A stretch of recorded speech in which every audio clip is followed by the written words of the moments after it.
अस्सलाम वालेकुम, कैसे हैं आप सब लोग। उम्मीद करती हूँ सब ठीक होंगे। वीडियो पसंद आएगी तो वीडियो को लाइक कर दीजिएगा, चैनल पे न्यू है तो चैनल को सब्सक्राइब कर दीजिएगा।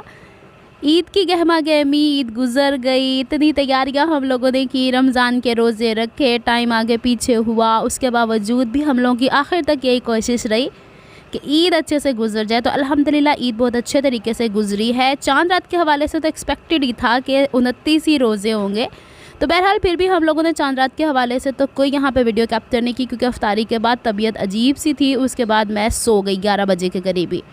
फिर यहाँ पे ये जो आप सारे क्लिप्स देख रहे हैं, ये सारे जो कुशन्स वगैरह बनाए हुए हैं, सारी अरेंजमेंट्स की हैं, ये हमारा जो पूंडी है ना, उसको बहुत ही ज़्यादा शौक़ है, तो सारी अरेंजमेंट्स उसने किए हैं। सिलाई मशीन इसलिए अभी तक पड़ी हुई थी ईद वाले दिन मॉर्निंग तक कि वो कुछ ना कुछ इसके ऊपर अभी भी टकाटक लगा हुआ था सीने के लिए। इवन के वो लैम्प्स कवर जो है वो भी इसने खुद ही स्टिच किए हैं, खुद ही जाके फैब्रिक अपनी अम्मी के साथ ले आता होता है और फिर यहाँ पे इस तरीके की अरेंजमेंट्स करता है। पंजाबियों का घर है, उसके अंदर आपको चारपाइयाँ या बेड्स ही इस तरीके से मिलेंगे। मैंने सोचा आपको दिखा देती हूँ। इस वीडियो में मैं आपको दिखाऊंगी बच्चियों के वो ड्रेसेस जो अल करीम से मैं लेकर आई थी। इस दफ़ा हम लोगों ने स्टिच्ड ही ले लिए थे, क्योंकि भाभी सहरी भी कर रही थी, अफ्तारी भी मैनेज कर रही थी, तो उनके लिए बड़ा टफ़ हो रहा था सीना। तो मैंने सोचा कि इस तरह के ड्रेसेस बच्चियों के होने चाहिए। तो सबसे पहला जो आप ये ड्रेस देख रही हैं, ये है मेरी सबसे छोटी वाली भतीजी का। अब माशाल्लाह छोटी वाली भतीजी भी मेरे ही साइज़ की, थोड़ा बहुत 19-20 का फ़र्क है, लेकिन हम लोगों के ड्रेसेस अब एक दूसरे को आ जाते हैं। तो ये वाला ड्रेस इनके लिए लिया है, और इस दफ़ा मैंने उस तरह के ड्रेसेस इन लोगों के लिए हैं कि जो ये ईज़िली इस तरह के पहन के कहीं जा भी सके, क्योंकि आपको पता है रेशमी कपड़े तो फिर कराची में आती है सिर्फ दिसंबर में, और जनवरी के 15 दिन तक सर्दी उस तक ही महदूद रह जाते हैं, बच्चों की हाइट फिर बढ़ जाती है। तो पहला वो वाला ड्रेस जो था वो हमारी छोटी भतीजी का था। अच्छा, मज़े की बात ये कि तीनों ने रेड ही कलर पसंद कर लिए थे। फिर ये जो ड्रेस था ये मैं चेंज करवा के लाई, ये मेरी दरमियान वाली भतीजी है उसका था। वो हुआ ये कि उन्होंने शायद पता नहीं गलती से जो स्मॉल साइज़ था वो मीडियम साइज़ का सिला हुआ था, टैग स्मॉल का लगा, लेकिन आपको पता ना शॉपकीपर्स कहाँ मानते हैं। मैंने एक्सक्यूज़ करके ये ड्रेस बदलवा लिया। फिर इसी चिकनकारी के ऊपर आप देख रहे हैं कि ये छोटे छोटे पैचेस लगे हुए हैं, और दामन के ऊपर जो ये लगा हुआ है ऑर्गेन्जा का पैच, इसमें टीयर ड्रॉप शेप कटिंग भी हुई हुई है, खूबसूरती से सिला हुआ है। बहरहाल इस सेंस में खूबसूरती से सिला हुआ है कि भाई अगर रेडी टू वेयर लेने हों और करीब से लेने हों तो गोल्डन टावर के अंदर अल करीम वालों की जो शॉप है उससे ही मिल जाते हैं। पहले वाले ड्रेस में आपने देखा कि पलटे वलटे तो लगे नहीं हुए थे, लेकिन इसके ऊपर लगे हुए हैं। ये उससे थोड़ा एक्सपेंसिव था, थोड़ा जाहिर सी बात है इस पर काम ज़्यादा है। मैंने इनसे कहा भी था चिकनकारी के ड्रेसेस ले लो, लेकिन खैर उसके ऊपर भी कढ़ाई है, इसके ऊपर भी कढ़ाई है, हर एक का अपना लुक है, लेकिन साइज़ के इश्यूज़ आ रहे थे। हमारी बच्चियों के साइज़ थोड़े से, जैसे कि आप देखें कि मीडियम साइज़ की चेस्ट फिटिंग होती है 20-20.5, तो इन्हें 19-19.5 तक ठीक रहती है। और लॉन्ग कुर्तियाँ इन्होंने अभी तक पहननी नहीं शुरू की हुई हैं। हाइट इनकी मुझसे थोड़ी छोटी रह गई, यानी 5 फीट तक तो तीनों हो ही गई हैं। अच्छा, इसके साथ जो दुपट्टा है ना वो ये वाला है, कॉटन नेट टाइप का कह लें या खाड़ी नेट का। इसके साइडों पे स्कैलप्स बने हुए हैं चारों तरफ के ऊपर, और लंबाई के रुख पे ना ये छोटे छोटे फूलों के बंच सेम कलर के। सिंपल सा ट्राउज़र था इसके साथ, इसलिए मैंने खोल के नहीं दिखाया। तो इस दफ़ा ये वाला ड्रेस इनका था, और पैचेस देख लें कहाँ। बैक वाला हिस्सा सारे का सारा ही सादा था, इससे ज़रा बचत हो जाती है ना इंसानों की।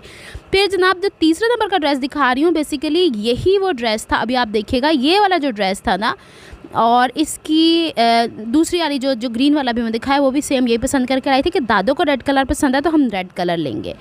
तो बस वो चेस्ट फिटिंग की वजह से इशू हो गया, वरना उसने भी वही पहनना था।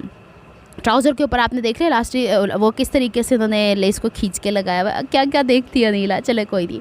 अब यहाँ पे बाजू के आगे ऑर्गेन्जा के पैचेस हैं, जो बाजू मेरे हाथ में टिक ही नहीं रही थी, बार बार धड़ाम बड़ाम नीचे गिरी जा रही थी। फिर दूसरी दफ़ा मैंने कैप्चर करना शुरू किया। इसके सेंटर नेक लाइन के अंदर जो पट्टी लगी हुई है वो लगी हुई है बूट पाइपिंग बारीक सी, और यहाँ पे ऑर्गेन्जा का पैच है। असल में हल्का फुल्का था ना, नीचे गिरी जा रहा था।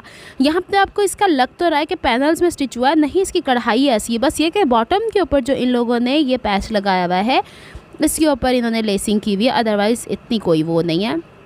इसके भी चौक देखें कैसे बेतरतीबी से स्टिच किया हुआ है, क्या ही दिखाऊँ। अच्छा, इसके नीचे आप देखें, मैंने अभी रिसेंट आपको मरून अपना ड्रेस दिखाया था, तो मैंने शर्ट की तरफ पलटा लगाया, उन्होंने वो भी इनको जहमत नहीं हुई है। फिर अच्छी खासी इनको फिर बचत होती है ना, कि अगर ये पलटे वलटे नहीं लगाते। बहरहाल जी, ये तो मैं खैर इनको कंप्लेन करूँगी कि आप किस तरीके का कपड़े बेचते हैं, कुछ तो आप करें। मैं कराती होती हूँ कंप्लेन। इसके साथ जो दुपट्टा है वो इस तरीके का प्रिंटेड था और इसके चारों तरफ ऑर्गेन्जा लगी हुई थी। असल में मेरे पास ना रोज़ा रखने के बाद हिम्मत नहीं थी कि बंदा डॉलमेन मॉल तारिक रोड चला जाए, तो मैंने करीब यहीं पे, और बच्चियों को लेके भी जाना था ना, तो इस वजह से फिर मैंने इन लोगों को यही तीनों ड्रेसेस दिलवाए हैं और इन्होंने ईद पे वेयर भी करी। बस ट्राउज़र की लेंथ थोड़ी ज़्यादा थी, मैंने भाभी से कहा था इसको थोड़ा कम कर देना। बाकी एक दफ़ा धुल के तो दामन की जो कढ़ाई पहले वाला ड्रेस की है ना, वो थोड़ी सी श्रिंक हुई, इसी वजह से यही चीज़ का डर होता है। खैर उसको मैं अपनी इस्त्री से इस्त्री करके उसे बिठा दूँगी एक दफ़ा, तो वो सेट हो जाएगा। दूसरी इस्त्री से नहीं वो सेट होना, मुझे पता, या पानी का शिक करके फिर उसे स्ट्रिंग करना पड़ेगा। अच्छा मुझे बताएं, आप लोगों ने अपनी ईद किस हिसाब से मनाई? मेरी तो ईद बड़ी कोई मज़े की गुजरी है। हमारी एक टीचर ने आना था हमारे घर में, वो कहती हैं पहले दिन तो मैं नहीं आ पाऊँगी, मैं सुस्त होकर सो गई, मेरी आंखों में दर्द थी। ये अम्मो जान बैठी हुई हैं, अम्मो जान का ये सूट तो आपको याद ही है, इतनी स्मार्ट सी प्यारी सी लग रही थी अम्मो इसमें।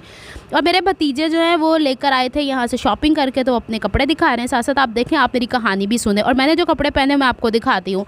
निकाल के मैंने बथेरे रखे होते हैं घर में, मैं ये बन के फिर रही होती हूँ। इवन कि मेरी फ्रेंड भी आई तो वो भी मैं ऐसी कहती है, मैं तैयार होके आई, तुम क्यों नहीं तैयार होके बैठी? अब कहानी सुने। ये चाट पड़ोसियों की तरफ से आई थी, हमारे घर चाट नहीं बनी थी, सवैयाँ बनी थी। अच्छा जनाब, हुआ यूँ कि ईद के पहले दिन उन्होंने कहा मैं नहीं आऊँगी, अचानक से वो आ गई। अब वो मेरा घर भूल गई, पूरे मोहल्ले से पूछ के चली गई अनीला कहाँ रहती है। मैंने कहा सबको थोड़ी ना पता होता है अनीला कहाँ रहती है, और मेरे भाई का नाम ले लेके पूछ रही। अच्छा सबको बाय फेस पता है कि भाई हैं, ये नहीं पता कि उनका नाम क्या है। बहरहाल जनाब जी वो चली गई, 19-20 मिस कॉल्स, और मैंने जब उठ के, जब मेरी आंख में थोड़ा सा आइसक्रीम खाने की वजह से थोड़ा सा दर्द था, मैं सो गई। और जब मैंने उनको उठ के कॉल की, कहते तुम्हारा दरवाज़ा खटखटा के हम चले गए। बहरहाल जी अब मैंने कहा कितनी बुरी बात है, मेहमान आए और चले गए। अगले दिन फिर मैंने उन्हें दोबारा से इनवाइट किया, फिर दोबारा से वो आई, फिर हम लोगों ने खूब इन्जॉय किया। वो चीज़ मैंने कैप्चर नहीं की क्योंकि हम इतना इन्वॉल्व हो जाते हैं एक दूसरे की गपशप में। माशाल्लाह फैमिली उनकी पूरी आई हुई थी, उनके हस्बैंड, बच्चियाँ, वो ख़ुद भी आई हुई थी, और फिर हमारी अम्मी भी बीच में, माशाल्लाह हमारी भाभी भी, बच्चियाँ भी। बच्चे हमारे असल में पाकिस्तान के अंदर हमारे रिलेटिव्स हैं ही नहीं कोई, तो कोई आता है ना तो बहुत एक्साइटेड हो जाते हैं। इन्होंने जल्दी जल्दी सारे काम निपटाए, फिर सब हम लोगों ने खाया पिया, लंच किया।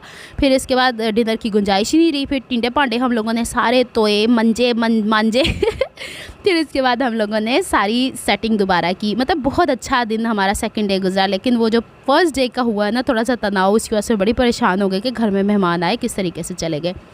लीजिए जनाब, ये बच्चों की, लड़कों की शॉपिंग है। ये मेरा माशाल्लाह दूसरे नंबर वाला भतीजा सामने बैठा हुआ है जो अपने कपड़े निकाल के दिखा रहा था। ये चांद रात को लेट आए थे तो ये मुझे दिखा रहे थे। ये उस दिन की कारस्तानी है, मैं ट्राउज़र सी थी, फिर मैंने अधूरा छोड़ा, और ये वाला ड्रेस मैंने अपने लिए निकाला था कि मैं पहन लेती हूँ कैजुअली, लेकिन मैंने इसलिए नहीं पहना कि कराची में एकदम से लू वाली गर्मी अजीब सी हो गई है, तो कलफ वाले कपड़े मुझसे पहने नहीं जाने थे। अम्मी कहती सबको तुम धोखा देती हो, कपड़े औरों को नए नए पहना देती हो, खुद तुम अलकरम वालों से लिया था, ये 2 पीस मैंने स्टिच कर लिया है। बहरहाल जी बहुत अच्छी ईद गुजरी मेरी तरफ से। आप सबको दोबारा से बहुत बहुत ईद मुबारक। अल्लाह ताला हर एक को बहुत सी खुशियाँ नसीब करे, बहुत सी सुकून, आसाइशें, आपकी कमाइयों में बरकत दे। और बताइएगा कमेंट्स के अंदर आप लोगों ने ईद कैसे गुजारी, कहाँ गए। फ़िलहाल हम तो कहीं नहीं गए, घर के अंदर ही सुकून है। मंडे से स्कूल रीओपन हो जाएंगे, फिर हम लोगों ने वहाँ जाना है। इसके साथ ये वाला दुपट्टा है और यही दुपट्टा है। मैं इसे ओढ़ के देख रही थी कि भाई प्रॉपर, क्योंकि मुझे लगता है कि इसके अंदर से ना बाल दिखते हैं। मैं ज़रा स्कार्फ पहनने वाली बंदी हूँ इस वजह से। चले जनाब, मिलती हूँ नेक्स्ट व्लॉग में। अपना बहुत ख्याल रखना है, मुझे दुआ में याद रखना है। ये सारी अरेंजमेंट्स दोबारा से उस दिन के जिस दिन वो आए थे, खाने वाने का मैं आपको नहीं दिखा सकी क्योंकि बंदा मेहमान नवाजी कर रहे हैं, हम फ़ोन उठा के तो वीडियो बना के आप लोगों को दिखाता रहे। दोबारा से बच्चों ने अगले दिन की सफाई की है, पहले दिन तो खुद ही सारे लामलेट हो गए थे यहाँ पे।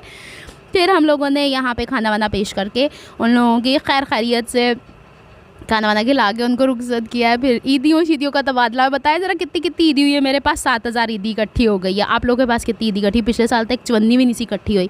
ये देखें, ये भी फ्रेम्स पूंडी नहीं बनाए हुए, तो मैंने सोचा कि उसको थोड़ा सा अप्रिशिएट कर दिया जाए। दादों ने उसे 500 रुपये भी इनाम दिया है। तोते उठा के साइड पर इसलिए रख दे कि जो हमारी मेहमान आई थी उनकी बच्चियाँ जो हैं तोतों से डरती हैं, तो ये ना एक्सीडेंट में या उनको कुछ हो जाए या हमारे तोते ही इन्ना लिल्ला हो जाए, तो हमने साइड पर कर दिए थे। मिलते हैं नेक्स्ट व्लॉग में। अपना बहुत ख्याल रखना है, मुझे दुआ में याद रखना है। रब रखा फ़ी अमानिल्लाह। अल्लाह हाफ़िज़।